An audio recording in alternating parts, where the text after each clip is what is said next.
علیکم ورحمۃ اللہ وبرکاتہ۔ وعلیکم السلام ورحمۃ اللہ وبرکاتہ۔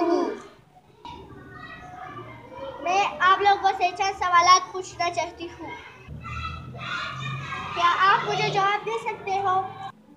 جی ہاں، ہم بھرپور کوشش کریں گے۔ رشتہ توڑنے کے بارے میں آپ لوگ کیا جانتے ہیں؟ رشتہ توڑنے کے بارے میں آپ صلی اللہ علیہ وسلم کا فرمان ہے، لا يدخل الجنة قاطع. He who breaks shall not enter paradise. He who breaks off relation shall not enter paradise. رشتہ توڑنے والا جنت میں نہیں جائے گا، رشتے ماتول والا بجنت نہ داخلے گی۔ ہمیں چاہیے کہ ہم خود بھی قطع تعلق سے بچیں اور معاشرے کے باقی افراد کو بھی اس گناہ سے بچائیں۔ والسلام۔